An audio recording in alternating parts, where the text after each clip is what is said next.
Today I'm going to talk about why I drive a beater and why you should too. Did you know the average new vehicle price in America is approaching $50,000? A lot of people finance that amount of money. Think about how much money they are throwing away in interest. It makes me sick to even think about it. Even if you pay cash for a $50,000 new vehicle, you are still going to lose a lot of money to depreciation. In a few short years, you'll be lucky if that $50,000 vehicle is worth $25,000 or $30,000. In addition to that, new vehicles are going to cost you more when it comes to insurance. Insurance companies recognize that these modern high-tech vehicles are extremely expensive to repair when they get into an accident. If you have an old beater, you're going to pay less for insurance. When you buy an expensive new vehicle, you're going to pay a lot of money in sales tax versus buying an old beater, you're going to pay hardly any sales tax. Let's talk about tires. Modern vehicles often have large, fancy aluminum rims with low-profile tires. Now, you get great handling, but who cares about that? Do you really want to go around corners like an F1 driver? I sure don't. I want to have a nice, comfortable ride. I like really tall sidewalls when it comes to tires, and you can get that with an older car. If you have to replace low-profile tires on a vehicle with 19 or 20-inch rims, you're probably going to spend over $1,000 for a set of 4 tires. I just recently replaced all 4 tires on my 2004 Toyota Camry, and it cost me less than $300 total out the door. Now, I didn't buy new Michelin tires rated for 80,000 miles. I bought some inexpensive tires, but I was able to get a set for less than $300 out the door. If I had a modern high-tech vehicle and I want it to pay to get an oil change with the required synthetic oil, it's probably going to be in the $80 to $100 range. And for some makes and models, it could exceed even $100. I don't want any part of that. I also don't want to worry about the modern high-tech features going haywire years down the road. When I have an old beater like my 2004 Toyota Camry, I can fix just about everything on the car myself. It doesn't have a lot of high-tech electronics. I've changed my alternator. I've been able to change my own starter. The spark plugs were very easy to do myself. That took less than 30 minutes. Try doing that on some modern vehicles. You'll have a hard time even getting to the spark plugs. You'll likely have to remove a lot of different plastic shields to even reveal where the spark plugs are located. And depending on what kind of engine the vehicle has, you might actually have to remove some engine components to get to some of the cylinder banks to be able to replace those spark plugs. And then the vehicle may require some expensive spark plugs. I don't want to deal with that. I'm not sure why you would either. Now, let's talk a little bit about some benefits to having a modern new vehicle. You do get some great safety features. So if you're going to buy a new Toyota, you can get the newest version of Toyota Safety Sense. So if a pedestrian jumps out in front of you, supposedly the vehicle will brake so you don't hit that person. You may have blind spot monitoring, but for me, I have no problem just turning my head. Years ago, my high school didn't offer driver's ed. So I took driver's ed at Sears and Roebuck. And my Sears and Roebuck driver's ed instructor always told me, turn your head or lose your head. And I still remember that. If I need to change lanes and I need to go to the right, I will turn my head to the right. If I need to change lanes to the left, I'll turn my head to the left. I don't need blind spot monitoring, but I also don't rely on my mirrors. And some people do. Some people have grown accustomed to those types of safety features. So if that's you and you don't want to turn your head, then maybe you should buy a new high-tech vehicle with features like blind spot monitoring. Same goes for backup cameras. Some people want to have a backup camera. They don't want to have to turn their head and back the vehicle up. For me, I have no problem doing that. And I can use my mirrors just fine. I worked at a car dealership many, many years ago, and we had to move around a lot of cars. I learned how to park cars and line them up perfectly because the manager was very OCD about that. So I'm very skilled when it comes to backing up a vehicle. I don't need a backup camera. Now, some people may have small children and they may fear potentially running over one of those small children because maybe that child isn't very tall and you may not be able to see the child looking over your shoulder like that. So a backup camera may prove to be useful if you have small children. I don't have small children, so I don't need to worry about that. So there is something to be said for a modern high-tech vehicle. Also, when you buy a new car, you get a warranty. If things break, you know the dealership's going to take care of it. But you still have the inconvenience of having to drive to the dealership to drop your car off to get it fixed. And if you buy an unreliable brand, even if it's new, you may have to make a lot of trips to the dealership to get it repaired. I don't want to do that. I'd rather buy a very reliable tank from years ago that doesn't have a lot of technology. I want to be able to fix it myself on my own schedule. Now, some people don't like to work on cars. Some people want to trade in their vehicle every couple years and get a new one. They don't want to mess with doing repairs. And I understand that. Some people, it's worth it to them.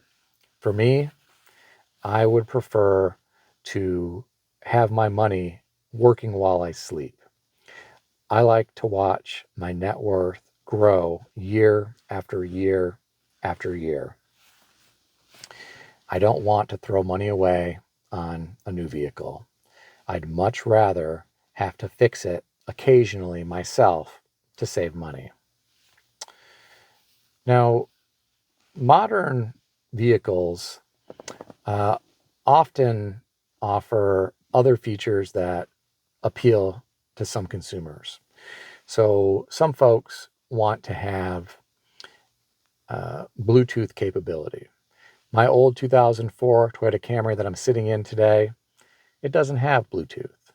I could buy a different radio that had Bluetooth capability. I could install it, and I could install a little microphone in the car. I don't want to spend money on that. I have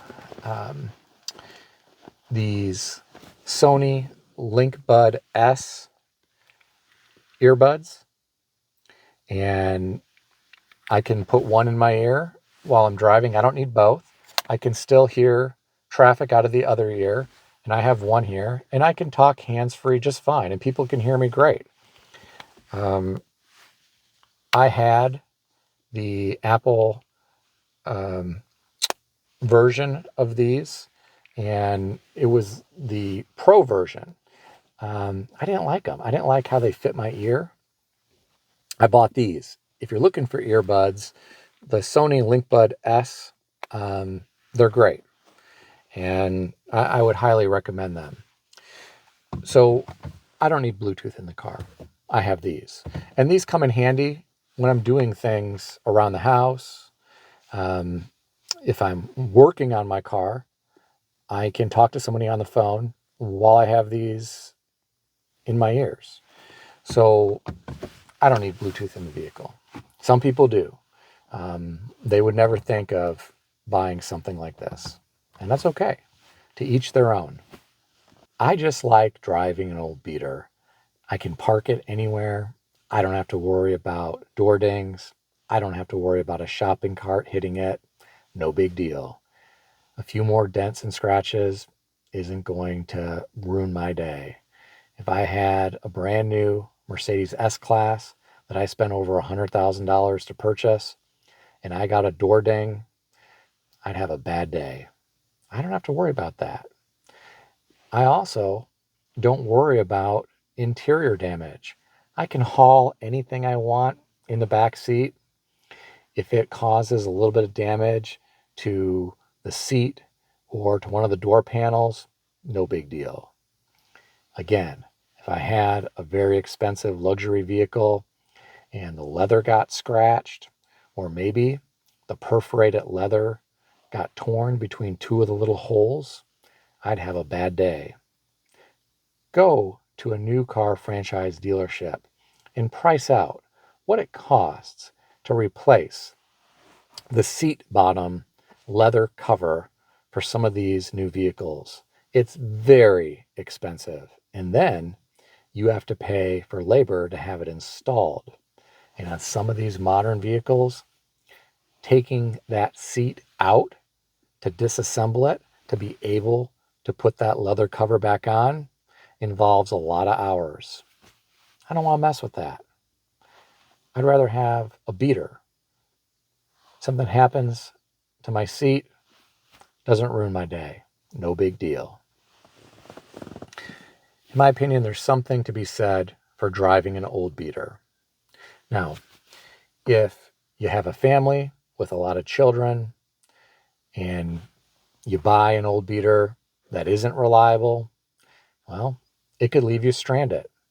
And that may not be great if you're out in the middle of the desert with your family and you break down. Some families may not want to take that risk. My 2004 Toyota Camry, it's reliable. It's never stranded me. I keep up with the maintenance though, and I'm very familiar with what could go bad with this vehicle because I've researched the fifth generation Toyota Camry extensively. I have no fears about the vehicle breaking down somewhere, but I wouldn't feel the same about buying a vehicle from another brand that I knew nothing about. So if you're someone that wants to keep your family safe and you don't want to do a bunch of research about the vehicle that you're going to buy and know all the ins and outs of that vehicle to make sure that the maintenance is where it needs to be so it doesn't break down, then maybe you should buy a new or newer vehicle. And maybe you shouldn't drive a beater. Maybe it's not for everyone, but it is for me. Okay. So I just wanted to share my opinion today.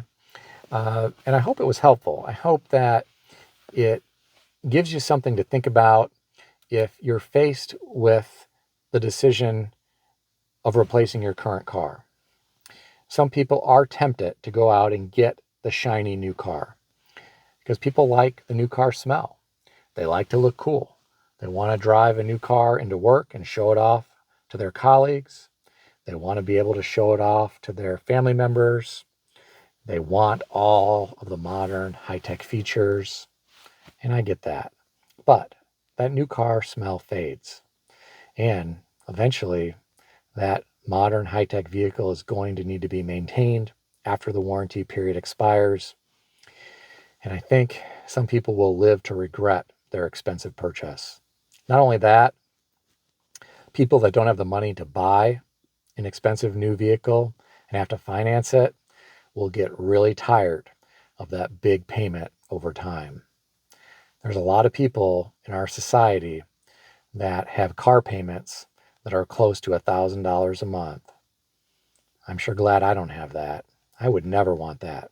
Um, Even if I had 0% interest where I could keep my money invested, I still wouldn't want $1,000 car payment. There's no reason for that. Not when you can buy a reliable beater that is going to serve you well over time, as long as you know what you're getting and you maintain it well. Okay. I'm not talking about buying something that's rusted out with the muffler hanging off the back with CV axles that are loose and rotted out shocks and struts that are leaking. I'm not talking about that. I'm talking about an older, high mileage beater that has been maintained, that doesn't look pretty, but is mechanically sound and is going to be relatively safe. So what do you think about all this? Share your thoughts in the comments section below. If you enjoyed this video, consider subscribing to the channel. I want to extend a special thanks to everyone who has subscribed to this channel. I want to also thank all of my channel members. If you would like to become a channel member, there is a link in the description beneath this video. You can read more about the different membership levels. Please also check out some of the great books that I suggest you consider reading in the description below. I've included Amazon affiliate links to these books. As an Amazon associate, I earn from qualifying purchases. Stay healthy and wealthy. I'll see everyone in the next video.